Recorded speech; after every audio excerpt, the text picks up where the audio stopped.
Nandamuri Balakrishna, power star Pawan Kalyan ఈ ఏడాది ఎన్నికలతో బిజీగా ఉండి సినిమాల మీద పెద్దగా ఫోకస్ చేయలేకపోయారు. అందుకే రిలీజుల్లో కాస్త వెనుకబడ్డారు. పాలిటిక్స్తో సంబంధం లేకపోయినా ఏడాది రిలీజుల్ని మిస్ చేసుకున్న మరికొంతమంది హీరోలు ఉన్నారండోయ్. ఇంతకీ ఎవరు వారు?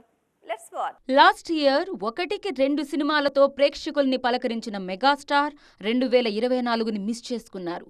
చిరంజీవి మాత్రమే కాదు, తనయుడు రామ్ చరణ్ కూడా ఈ ఏడాది ఒక్క విడుదల కూడా చేయలేదు.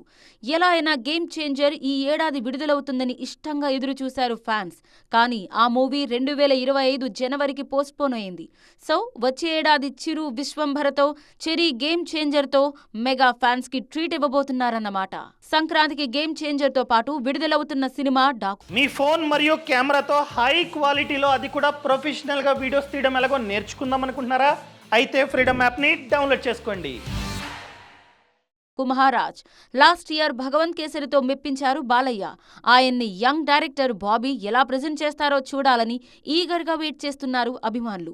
ఆల్రెడీ విడుదలైన ప్రమోషనల్ కాంటెంట్ కి మంచి రెస్పాన్స్ వస్తోంది. బాలయ్య రూట్లోనే నేను అంటున్నారు పవర్ స్టార్ పవన్ కళ్యాణ్.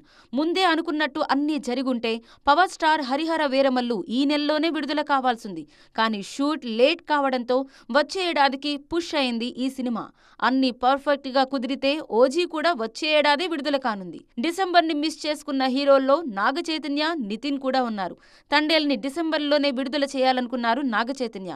అటు రాబిన్హుడ్ కూడా క్రిస్మస్ రేస్లో ఉందంటూ గ్రాండ్ గా ప్రచారం చేశారు. ఈ ఏడాది మిస్ అయితేనేం, వచ్చే ఏడాది తడాఖా చూపిస్తామంటున్నారు యంగ్ హీరోలు.